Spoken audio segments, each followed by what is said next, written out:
नमस्ते दोस्तों, मैं हूं प्रदीप कुमार। आप देख रहे हैं डिजिटल मार्केट। वीडियो शुरू करने से पहले बता दूं, ये वीडियो एक एजुकेशनल पर्पज़ के लिए है। अगर आप स्टॉक मार्केट में कोई भी फाइनेंशियल इन्वेस्टमेंट करते हो तो अपने फाइनेंशियल एडवाइजर से सलाह जरूर लें या फिर अपनी सोच समझ के साथ ही स्टॉक मार्केट में इन्वेस्टमेंट करें। अगर आपको स्टॉक मार्केट में कोई भी फाइनेंशियल लॉस होता है तो उसके लिए ये वीडियो रिस्पॉन्सिबल नहीं रहेगी। तो चलो दोस्तों, वीडियो शुरू करते हैं। देखो, आज जो हम बात करने वाले हैं पीसी ज्वेलर्स लिमिटेड स्टॉक के बारे में बात करने वाले हैं। आज इस वीडियो में हम इसकी काफ़ी डीपली एनालिसिस करने वाले हैं। एक तरह से इस स्टॉक का पोस्टमार्टम करने वाले हैं और पोस्टमार्टम करके चेक करने वाले हैं आखिर इसके फंडामेंटल के पिटारे से क्या निकल के आता है। यहाँ पे मैं आपको कोई भी कैंडल चार्ट नहीं दिखाने वाला। मैं आपको हर एक पहलू के बारे में बताने वाला हूँ कि कितने कितने टाइम पे कितना कितना रिटर्न आपको मिलेगा, शॉर्ट टर्म में कितना रिटर्न मिलेगा, लॉन्ग टर्म में आपको कितना रिटर्न मिलेगा, 15 दिन में कितना, एक वीक में कितना रिटर्न मिलेगा, एक महीने में कितना मिलेगा, 3 महीने, 6 महीने, 9 महीने में कितना मिलेगा, 1 साल, 2 साल, 4 साल, 5 साल में आपको कितना कितना रिटर्न यहाँ पे देखने को मिलेगा। साथ में इस स्टॉक की जो परफॉर्मेंस है वो कैसी है, जो इसका ट्रेंड है वो किस तरह का बनने वाला है, फंडामेंटल में सबसे ज्यादा होल्डिंग, जो यहाँ पे होल्डिंग पैटर्न है वो कैसा है, साथ में यहाँ पे इस स्टॉक के अंदर जो कैपिटल रिटर्न है वो कितना है और इक्विटी का जो रिटर्न है वो कितना देखने को मिल रहा है। देखो, वीडियो के अंत तक आप बने रहना। ऐसी एनालिसिस मैं आपको दूंगा, आपने दोबारा कभी लाइफ में ऐसी डीपली एनालिसिस कभी किसी स्टॉक की देखी नहीं होगी। क्योंकि मेरे पास काफ़ी कमेंट आते हैं, भैया आपने काफ़ी डीपली एनालिसिस करके आप बताते हो और काफ़ी अच्छी आप एनालिसिस करके बताते हो। तो वीडियो के लास्ट तक जरूर बने रहना, क्योंकि यहाँ पे आपको एक अच्छे लेवल की इंफॉर्मेशन आपके साथ में शेयर करने वाला हूँ। तो चलो वीडियो शुरू करते हैं। देखो, अगर स्टॉक के करंट शेयर प्राइस की बात करें तो 161 रुपये 77 पैसे के आसपास है और देखा जाए तो स्टॉक आज अपने पॉजिटिव मोमेंटम के साथ अपने अपर सर्किट में लग गया। साथ में अगर देखा जाए तो 7 रुपये 70 पैसे का यहाँ पे जबरदस्त पॉजिटिव मोमेंटम है। साथ में 5% से ज्यादा का यहाँ पे उछाल देखने को आज मिला है। ठीक है, अगर स्टॉक के लास्ट ईयर की परफॉर्मेंस की बात करें तो ये स्टॉक 25 रुपये 45 पैसे से चल के 161 रुपये 77 पैसे के आसपास गया था। अगर देखा जाए तो एक तरह से इस स्टॉक के अंदर जो रिटर्न है वो यहाँ पे जबरदस्त रिटर्न है। मतलब यहाँ पे जो इन्वेस्टर्स का पैसा है एक साल में लगभग 3 गुना या 3.5 गुना के आसपास हो गया। ऐसा ही एक स्टॉक और मैं आपको दिखाता हूँ जिसमें रिटर्न जबरदस्त मिला है। ठीक है, वो जो स्टॉक है वो राधिका ज्वेलर्स है। उसके भी फंडामेंटल लगभग सेम है। ये 35 रुपये 35 पैसे से चल के 135 रुपए के आसपास गया और जो पीसी ज्वेलर्स है ये 25 45 से चल के 161 के आसपास गया। देखा गया तो राधिका ज्वेलर्स से ज्यादा पीसी ज्वेलर्स ने यहाँ पे एक साल में परफॉर्मेंस दिखाई है। ठीक है, अब एक नजर इसके क्वार्टरली रिजल्ट के ऊपर डाल लेते हैं, देखते हैं इसके क्वार्टरली रिजल्ट में क्या निकल के आता है। अगर कंपनी के जून 2024 के क्वार्टरली रिजल्ट की बात करें तो यहाँ पे जो स्टॉक का रिवेन्यू है वो 401 करोड़ के आसपास है। पिछले ईयर की कंपैरिजन में अगर इसकी परफॉर्मेंस की बात करें तो 492% का यहाँ पे जबरदस्त ग्रोथ आपको देखने को मिलती है रिवेन्यू में। अगर नेट इनकम की बात करें तो इसमें आपको 190% का यहाँ पे जबरदस्त उछाल देखने को मिलता है 156 करोड़ के साथ। साथ में अगर इसके नेट प्रॉफिट मार्जिन की बात करें तो यहाँ पे 38.9% के आसपास है इस क्वार्टर का यहाँ पे नेट प्रॉफिट मार्जिन। और पिछले ईयर के साथ इसका अगर कंपैरिजन करें तो इसमें आपको 115% का यहाँ पे जबरदस्त उछाल देखने को मिल रहा है। मतलब क्वार्टरली रिजल्ट से आप पता लगा सकते हो कि भाई जो स्टॉक है उसकी ऑपरेशनल एक्टिविटी साथ में जो सेल्स एक्टिविटी है वो काफी जबरदस्त है। पिछले साल के कंपैरिजन में यहाँ पे जबरदस्त लेवल का इंप्रूवमेंट है। 492% यहाँ पे जबरदस्त रिवेन्यू इस स्टॉक ने यहाँ पे गेन किया है। तो मतलब ये है कि भाई कंपनी का जो परफॉर्मेंस है वो काफी जबरदस्त लेवल पे है। तभी ये स्टॉक 25 रुपये 35 पैसे से उछल के 161 रुपये 77 पैसे के आसपास आके खड़ा हो गया एक साल के अंदर। ठीक है, अब इस स्टॉक की थोड़ी सी और डीपली एनालिसिस हम यहाँ पे करने वाले हैं। अगर स्टॉक के मार्केट कैपिटल की बात की जाए तो यहाँ पे जो स्टॉक की मार्केट कैपिटल है वो यहाँ पे 7160 करोड़ के आसपास है। देखो, अगर इस स्टॉक की जो प्राइस रेंज की बात करें तो 161 रुपये 61 पैसे के आसपास है और मार्केट कैपिटल 7160 करोड़ के आसपास है। देखा जाए जिस प्राइस रेंज के अंदर, देखो प्राइस रेंज तो अभी चेंज हुई है, ये अभी 161 रुपये पे आया है, लेकिन अगर एक साल पहले देखा जाए तो ये स्टॉक 25 रुपये के आसपास था। तो अगर 25 रुपये के हिसाब से देखा जाए तो इसका जो मार्केट कैपिटल है एक साल में 7160 करोड़ के आसपास आके खड़ा हो गया। ये काफी बड़ी यहाँ पे पॉजिटिव पॉइंट आपको देखने को मिलता है। अगर राधिका ज्वेलर्स का कंपैरिजन करवाया जाए इसके साथ तो देखो राधिका ज्वेलर्स के अंदर क्या निकल के आता है वो मैं आपको दिखाता हूँ। अगर इसकी मार्केट कैपिटल की बात करें तो इसका जो स्टॉक प्राइस है वो 135 रुपए के आसपास है, लेकिन मार्केट कैपिटल सिर्फ 1500 करोड़ के आसपास है। जबकि पीसी ज्वेलर्स की जो मार्केट कैपिटल है वो 7000 करोड़ के आसपास है। देखा जाए तो ये राधिका ज्वेलर्स से कहीं आगे है। साथ में अगर इस स्टॉक की आरओई की बात करें तो यहाँ पे आपको सबसे बड़ा नेगेटिव पॉइंट आपको देखने को मिल रहा है। ये लास्ट ईयर का डेटा है, तो यहाँ पे लास्ट ईयर या फिर करंट ईयर का यहाँ पे मिक्सअप डेटा है, तो डेटा के अकॉर्डिंग अगर यहाँ पे आरओई देखें तो यहाँ पे काफी चिंताजनक पॉइंट आपको देखने को मिलता है। देखो आरओई का मतलब होता है रिटर्न ऑन इक्विटी। अगर आप कोई भी इक्विटी लेते हो तो उसके अंदर आपको साल भर में कितना रिटर्न देखने को मिलेगा, तो यहाँ पे कोई भी खास रिटर्न नहीं है, बल्कि यहाँ पे तो 21 रुपये 47 पैसे का जबरदस्त आपको लॉस और झेलना पड़ेगा। साथ में अगर बात करें इसकी आरओसी के बारे में, रिटर्न ऑन कैपिटल, जैसे डिविडेंड वगैरह यहाँ पे कुछ मिलेगा या नहीं मिलेगा, तो यहाँ पे कोई भी आपको किसी भी तरह का डिविडेंड देखने को नहीं मिल रहा। साथ में अगर स्टॉक की बुक वैल्यू की बात करें तो यहाँ पे जो बुक वैल्यू है वो 62 रुपये 99 पैसे के आसपास है। देखो प्राइस में कोई ज़्यादा डिफरेंस नहीं है राधिका ज्वेलर और इसके प्राइस के अंदर, लेकिन इसकी जो बुक वैल्यू है वो 22 रुपये के आसपास है, और जो पीसी ज्वेलर्स की जो बुक वैल्यू है वो 62 रुपये 99 पैसे के आसपास है। मतलब यहाँ पे ये सोच सकते हो कि भाई जो अभी जो स्टॉक का प्राइस है वो 61 रुपये के आसपास है और बुक वैल्यू जो है वो 62 रुपये के आसपास है। तो मतलब देखा जाए तो जो यहाँ पे बुक वैल्यू है वही स्टॉक का सबसे मजबूत रेसिस्टेंस होता है। जब भी स्टॉक में गिरावट आएगी आपको बुक वैल्यू से नीचे स्टॉक जाता हुआ बिल्कुल भी दिखाई नहीं देगा, ठीक है। क्योंकि अगर बुक वैल्यू से नीचे स्टॉक चला जाता है तो कंपनी के प्रमोटर्स भी बुरी तरह से ठुकाई के माहौल में पिटेंगे, साथ में जो एफआईआई डीआईआई है और गवर्नमेंट होल्डिंग है उन सभी की भी अच्छे से ठुकाई होने वाली है। बुक वैल्यू को मैं थोड़ा सा आसान शब्दों में आपको समझा देता हूँ। देखो अगर आपने 100 शेयर 50 रुपए के खरीदे और 100 शेयर आपने 100 रुपए के खरीदे तो आपकी एवरेज बन जाती है 75 रुपए की। तो जो 75 रुपए की आपकी एवरेज बनती है वही आपकी बुक वैल्यू होती है, ठीक है। तो वहां पे जो सबसे बड़ा मजबूत रेसिस्टेंस बनता है वो 75 रुपए का बनता है। 75 रुपए से अगर ऊपर रहता है तो आप प्रॉफिट में रहते हो, जैसे स्टॉक 75 रुपए से नीचे गिरता है आप वहां पे लॉस झेलना शुरू कर दोगे।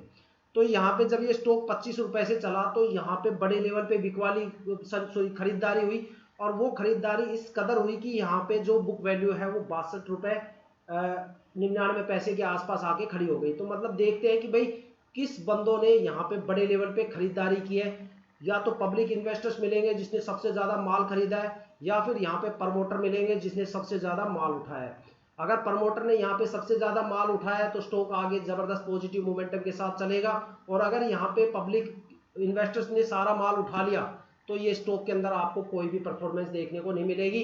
क्योंकि अगर पब्लिक इन्वेस्टर्स की होल्डिंग ज्यादा हो जाती है प्रमोटर से ज्यादा, तो वहां पे परफॉर्मेंस स्टॉक की धीरे धीरे धीमी पड़ जाती है, और एक कंडीशन ऐसी आती है कि स्टॉक बिल्कुल नेगेटिव मोमेंटम को पकड़ लेता है, जैसे आज के टाइम विकास इकोटेक स्टॉक के अंदर चल रहा है, ठीक है। साथ में अगर बात करें इसकी फेस वैल्यू की तो यहाँ पे 10 रुपये फेस वैल्यू है। देखो फेस वैल्यू क्या चीज होती है वो मैं आपको बताता हूँ। अगर आपने ये स्टॉक खरीद लिया 160 रुपए का और आपने 4 महीने तक इस स्टॉक पे कोई भी ध्यान नहीं दिया, और हो सकता है कि 4 महीने के बीच में कंपनी के हालात बिगड़ जाए और कंपनी का दिवाला निकल जाए और कंपनी डिलिस्ट होने की कगार पे आ जाए, तो आप जब कंपनी डिलिस्ट होगी एनएससी बीएससी की लिस्टिंग से निकलेगी तो वहां पे सारे स्टॉक्स जीरो कर दिए जाते हैं। उस केस में अगर आपके सारे शेयर जीरो हो जाते हैं तो एज ए रिकवरी आपको पर शेयर 10 रुपए आपको मिलेंगे, जो कि एक फेस वैल्यू है। ये आपकी रिकवरी है कि भाई पर शेयर आपको 10 रुपए मिलेंगे, चाहे आपने शेयर 100 रुपए का खरीदा हो या 150 का खरीदा हो, रिकवरी में सिर्फ आपको 10 रुपए मिलेंगे। लेकिन स्टॉक मार्केट के अंदर फेस वैल्यू को कभी कंसिडर करके ट्रेडिंग नहीं की जाती, क्योंकि कोई भी बंदा फेस वैल्यू नहीं देखता और उसके बेस पे कोई खेलता भी नहीं। क्योंकि स्टॉक मार्केट में अगर मान लो आपने 160 रुपए का शेयर खरीदा और जैसे स्टॉक गिरेगा तो कहीं ना कहीं से आपको अपडेट मिली जाती है।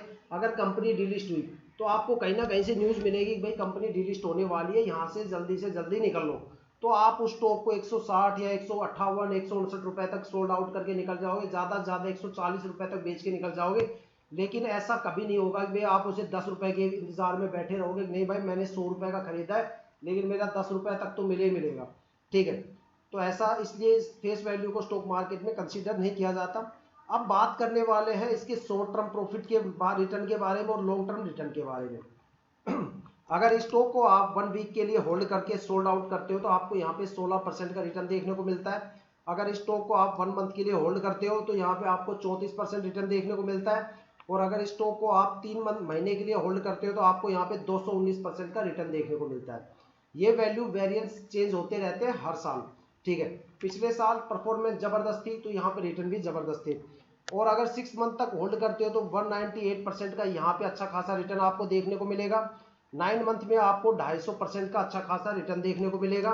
1 ईयर में यहाँ पे आपको रिटर्न थोड़ा सा कम देखने को मिल रहा है, लेकिन अगर देखा जाए पिछले साल के कंपैरिजन में तो वो अगर बाकी के कंपैरिजन में तो वो काफ़ी ज़्यादा है, 511% यहाँ पे रिटर्न है। यहाँ पे 2 साल में आपको रिटर्न कम देखने को मिल रहा है। साथ में अगर 3 ईयर की बात करें तो 520% का रिटर्न है, और अगर आप 4 साल तक होल्ड करते हो तो आपको 1000 से ऊपर का रिटर्न यहाँ पे 1000% से ज़्यादा का आपको यहाँ पे रिटर्न देखने को मिल सकता है। तो देखा जाए इस स्टॉक के अंदर, तो अगर आप 3 महीने से लेके 9 महीने तक की होल्डिंग करते हो तो यहाँ पे आपको एक अच्छा खासा रिटर्न देखने को मिलता है। और अगर इस स्टॉक को 1 ईयर के लिए होल्ड करते हो या 3 से लेके 5 ईयर तक होल्ड करते हो तब भी आपको एक अच्छा खासा रिटर्न यहाँ पे देखने को मिल सकता है। ठीक है, तो ओवरऑल अगर देखा जाए स्टॉक के बारे में तो यहाँ पे जो सबसे अच्छा होल्डिंग पैटर्न है वो यही है कि शॉर्ट टर्म में आप कम से कम 3 महीने से लेकर 9 महीने तक होल्ड करें, और अगर आप लॉन्ग टर्म में करना चाहते हो तो कम से कम 4 साल के लिए या फिर 1 साल के लिए आप इस पे होल्डिंग कर सकते हो। अगर आपके पास अमाउंट कम है तो और आप लॉन्ग टर्म के लिए इन्वेस्टमेंट करना चाहते हो तो आप थोड़ा थोड़ा अमाउंट करके यहाँ पे सिप भी स्टार्ट कर सकते हो। एक थोड़ा थोड़ा अमाउंट लगा के एक इंस्टॉलमेंट डाल के आप यहाँ पे लॉन्ग टर्म के लिए अच्छा खासा इन्वेस्टमेंट कर सकते हो। सिप में भी एक आपको अच्छा खासा लॉन्ग टर्म में रिटर्न देखने को मिलेगा। ठीक है, और अब बात करने वाले हैं स्टॉक की जो शेयर होल्डिंग पैटर्न है उसके बारे में कि भाई यहाँ पे शेयर होल्डिंग क्या चल रही है, किस किस बंदे ने कितना कितना माल दबोच रखा है। अगर यहाँ पे बात करें प्रमोटर्स की तो लास्ट ईयर में जो प्रमोटर की होल्डिंग है वो 54.53% है, जो इस साल भी लगभग सेम है। तो मतलब ये है कि भाई प्रमोटर अपना माल बिल्कुल नहीं बेच रहे, वो एक लॉन्ग टर्म के लिए होल्डिंग करके बैठे हैं। इसी वजह से स्टॉक में आपको एक लॉन्ग टर्म के लिए अच्छा खासा रिटर्न देखने को मिल रहा है। साथ में अगर इसकी डीआईआई की होल्डिंग की बात करें तो पिछले साल यहाँ पे 1.45% थी, जो इस साल बढ़कर 1.49% के आसपास हो गई। तो यहाँ पे जो डीआईआई है वो यहाँ पे थोड़ी सी इंक्रीमेंट हो गई। साथ में बात करें एफआईआई की होल्डिंग की तो पिछले साल यहाँ पे होल्डिंग 1.04% थी, जो इस बार बढ़ के 2.57% के आसपास हो गई। तो यहाँ पे देखा जाए तो एफआईआई की होल्डिंग में भी काफ़ी ज़्यादा इंक्रीमेंट देखने को मिला। साथ में अगर पब्लिक इन्वेस्टर्स की बात करें तो पिछले साल जो इन्वेस्टर थे वो 49.98% थे। ठीक है, जो इस साल घटकर 41.40% रह गए, मतलब लोगों ने एक अच्छा खासा रिटर्न लिया और कुछ बंदे यहाँ से निकल गए। लेकिन जिन बंदों ने एनालिसिस वगैरह प्रॉपर देखी है उनको पता है कि भाई लॉन्ग टर्म में स्टॉक में अच्छा खासा रिटर्न है, जैसे जैसे स्टॉक बढ़ रहा है तो ये लोग यहाँ पे अच्छा खासा रिटर्न यहाँ पे लेके चल रहे हैं। तो स्टॉक में देखा जाए तो लॉन्ग टर्म में यहाँ पे रिटर्न भी काफी अच्छा है। तो देखी जाए ओवरऑल परफॉर्मेंस मिला के तो यहाँ पे जो प्रमोटर की होल्डिंग है वो यहाँ पे यूक्यू है, साथ में जो पब्लिक इन्वेस्टर्स है उसमें भी ज्यादा फर्क नहीं है, वो भी यूक्यू अपनी होल्डिंग बना के बैठे हैं। बाकी एफआईआई और डीआई की होल्डिंग फ्लक्चुएट हो रही है, क्योंकि एफआईआई जितने भी फाइनेंशियल कंपनी और म्यूचुअल फंड होते हैं उसकी होल्डिंग होती है। साथ में डीआईआई की होल्डिंग में भी कोई खास फर्क यहाँ पे देखने को नहीं मिल रहा। ठीक है, तो यहाँ पे देखा जाए तो सारे के सारे अपनी होल्डिंग लेके बैठे हुए, बल्कि एफआईआई ने यहाँ पे होल्डिंग थोड़ी सी और बढ़ा दी। ठीक है, पिछले साल से ये कंटिन्यू यहाँ पे होल्डिंग लेके बैठे हुए थे, इन्होंने लगातार 2-3 क्वार्टर में थोड़ी थोड़ी होल्डिंग सोल्ड आउट की थी, लेकिन लास्ट ईयर तक आते आते इस बार जून 2024 में यहाँ पे होल्डिंग इन्होंने बढ़ा दी। तो देखा जाए तो स्टॉक के अंदर कुल मिला के ये है कि भाई स्टॉक जो है लॉन्ग टर्म और कम से कम 3 से 9 महीने तक अगर आप शॉर्ट टर्म में इन्वेस्ट करते हो तो एक अच्छा खासा रिटर्न आपको स्टॉक में देखने को मिल रहा है। साथ में अगर देखा जाए तो पर इक्विटी शेयर के अगर जो यहाँ पे इंटरेस्ट है, रिटर्न है, वो पिछले साल थोड़ा सा कम देखने को मिला। साथ में यहाँ पे डिविडेंड वगैरह की भी कोई आशा नहीं है कि आपको डिविडेंड मिलेगा, पर यहाँ पे इक्विटी जो रिटर्न है वो भी थोड़ा सा कम है। बाकी अगर देखा जाए रिटर्न की बात तो यहाँ पे आपको 3 महीने से लेके 9 महीने तक अच्छा खासा रिटर्न देखने को मिल सकता है। ठीक है, तो शॉर्ट टर्म और लॉन्ग टर्म दोनों के लिए ये स्टॉक बेस्ट है। मेरी तरफ से मैं तो यही सुजेस्ट करूंगा कि स्टॉक काफी बेस्ट है, लॉन्ग टर्म के लिए आप जरूर इन्वेस्टमेंट करें। जितना ज़्यादा लॉन्ग टर्म के लिए करोगे उतना ही ज़्यादा आपको स्टॉक में अच्छा खासा प्रॉफिट देखने को मिलेगा। देखो ऐसे कई स्टॉक भी है मार्केट के अंदर जहाँ पे लॉन्ग टर्म प्रॉफिट होता है लेकिन शॉर्ट टर्म नहीं होता। जैसे मैं एक स्टॉक दिखाता हूँ आपको, एसटी मीडिया के नाम से।